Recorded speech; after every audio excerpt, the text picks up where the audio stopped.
Hi, this is Richard back, ready to start the second scenario of Panzer Corps, Grand Campaign 39. We're going to have to immediately just talk about what I'm envisioning of how this map is going to go. There's apparently 6 key objectives to seize. We're conveniently given an auxiliary force that is very strong, 2 infantry, a tank, an artillery unit, and we have some over-strengthening on them, which is great. I see a lot of objectives, almost all of them are on the river hex here. So if I'm envisioning gobbling this all up in 14 turns, I'm already nervous because I think I could get this objective just because it's not on a river hex, and if the Polish army doesn't want me to easily seize it, they're going to have to fight across the river for it. But if the Polish army was smart, they could just pull back and let me try to storm in here and grab these objectives. And it would be really unfortunate because I would be sitting on a river hex. They could, in theory, pound me with artillery and then attack me with their units, and it could end very poorly for me. The good news is there is no Polish Air Force. No resistance from the Polish Air Force. So if I do go on these river hexes, I don't have to worry about a tactical bomber showing up and pretty much destroying my units. And this is an entire line of key objectives on the river. This one is not on the river. In all likelihood, they would have to fight for this objective, otherwise it would be too easy for me to take it. And then I have to think about this objective. You know, in theory, I could push the bulk of my forces here and maybe even seize this bridge and then split my forces in 2 to gobble this up and then move up north to grab everything else. That seems reasonable. I don't know how strong this area is right away. In fact, the only vision I have is that I've spied out an infantry is holding book, you know, however that's pronounced. I would like to take this group, grab this objective, and push in towards Brodowski, however you say that. If I could seize this objective, it would help a lot in the north. Even now, it's still tricky. If they decide to pull back on these 2 objectives and hold it with artillery, you know, maybe put an infantry in the mountains here, in order for me to break into the back, I'd have to fight on a river hex against really strong units. And this objective, this place, Grudzic, is out of my way. It would be really annoying. Like, in theory, maybe I could attack this and then go up here and seize this objective and sneak in the back. But I'm kind of worried that if I'm not guarding this area, I have to be worried about Polish units flooding out. This is really challenging if you're thinking about this from a fresh set of eyes and you've never seen the map before. You should be nervous about the idea that Poland could pull back. This is a trick you're going to see me use in the Piatek map. And if they've got artillery around here, I would be forced to try to seize this spot, and it could get really ugly for my troops. This is a major river, so I can't force my way across. I literally have to seize these bridges. There's a bridge here, there's a bridge here, bridge, a lot of bridges. Those are clearly, I need to seize these objectives. If I'm gonna be able to sneak in the back and seize Ripon and Skepi, I need to be able to seize these bridges.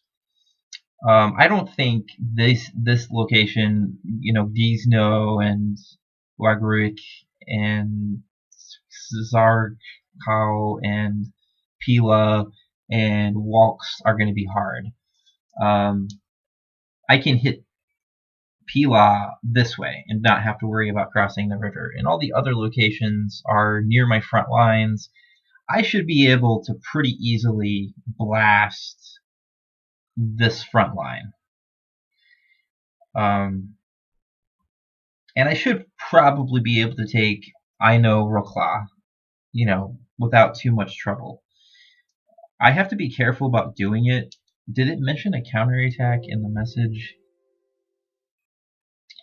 Right, secure bridges, rail crossings, and cities. But be prepared for heavy ground resistance from newly mobilized Polish troops. Keyword, heavy ground resistance. So you're actually already warned in the messaging that we're going to see troops pull out of here. That's actually a good thing. I would be more scared if they were parking tanks here with artillery backing it and they're daring me to actually seize those objectives. I think even the most talented players would not be able to get a decisive victory on this map if they were to try that. But if Poland is going to foolishly send their forces out into the open, that would be good for me. It would weaken them in the back. It would make seizing these objectives go easier. The other thing to consider is I have 2 tactical bombers. I could, in theory, apply them to a critical point, maybe this crossing, and wipe out a defensive unit there. Maybe I even use my tactical bombers to take out artillery in the back. I also have a fighter. A fighter attacking a unit on a river hex can do a lot of damage, especially in the early war. So those are my thoughts so far. I still haven't figured out what I'm deploying, where I'll deploy them. Yeah, I would think I would like to seize this bridge at the Wartaw River, and then I would like this force to punch in, block this bridge. And what would happen is the only way for Polish units to get out is up here. That could be a problem, but at least if they get out up here, they're attacking my auxiliary units. And that might actually benefit me if they send a bunch of units up north. That means at a strategic level, maybe the pressure in the south is reduced. So I'm going to have to think about deployment now. Normally, when I play this map, I get an SE unit. And what I do is I send this SE unit to the north and seize Waltz, and then they will proceed over here to kind of close up the line. I don't have anything like that, so I got to be more careful. I'm going to probably, now that I'm thinking about it, I've got a mobile unit, so I'm just going to stick him up there to go up and help seize this unit. I'm going to take my most experienced artillery unit to go up here and take this. This is not going to be a strong force, so I want a good chance to suppress anything that's holding here. And I'm going to have to bring some artillery to the south. I'll probably put a scout car here. I want my artillery in range. Whoops. Artillery, get in range. Let's bring our mountain units here. More infantry. More infantry. It doesn't matter. Maybe it does matter. I'll put this here. And deploy my fighters here. Actually, can I look at this guy? He's not entrenched. Oh, but he will be entrenched, and he'll get entrenched at 2. I think infantry in the cities get entrenched at 2. So up north, I can move my artillery up. This is a 2 range piece. Yeah, 2 range piece. I can move my artillery up. I can move my infantry here. I can hit it with artillery, hit it with a plane, and then hit it with infantry, and it will shove it out onto the river. And then I can take my tank, follow it up, and seize this objective, and then kill this infantry. And the faster I do that, the better. And then this guy's going to swing around and go here and protect my artillery from an attack from over here. I don't even know if there's anything holding this city. My scout car could just kind of scoot on over here and find out and just tell me everything I need to know. More units to deploy. I'm gonna need some armor just to absorb some blows from these counterattacks that the report warned me of. As you can see, I am short a unit due to the severe prestige problem. It makes the map more challenging. I also don't have an SE unit, so essentially I'm short 2 units. So the plan is going to be straightforward, punch through here, punch through here. You're going to see 2 forces moving. One to go here and one to go here, and then I'm going to keep an eye on these river crossings. Things get tricky at that point because I don't know where the counterattack comes in. Is it going to come over here, over here, over here? We have a bridge over here. Something could sneak out and hit me this way. The other thing to note is that there's a lot of open space, so my infantry is quite vulnerable to a tank hitting it in the open. I don't want the infantry on this space, or this space, or this space, or this space, which is annoying because I want to take Wallachowicz,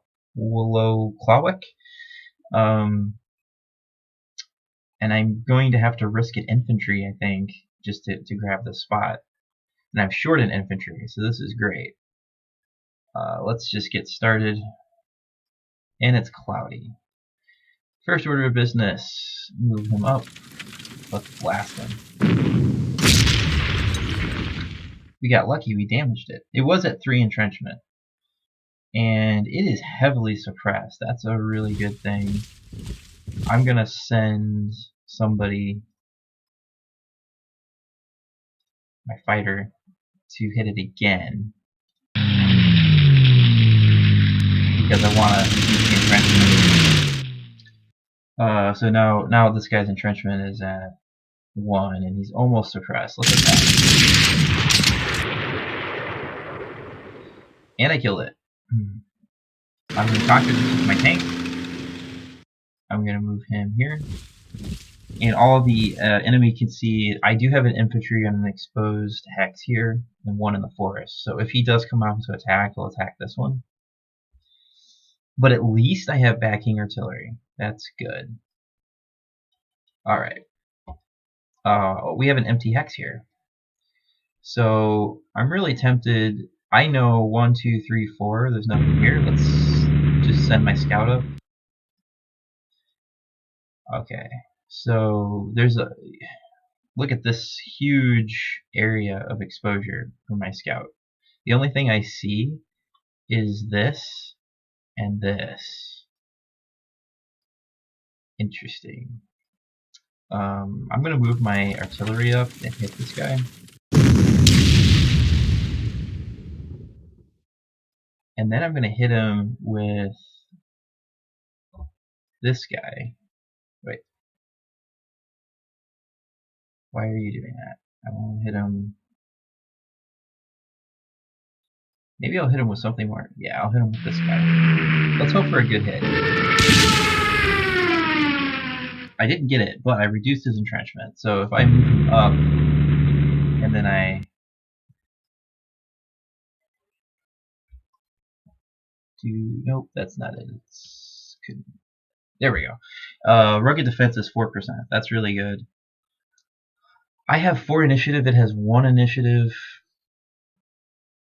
Oh, except I have some terrain issue.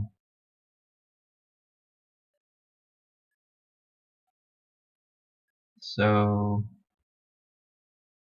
I'm gonna lose some guys? Interesting. Huh.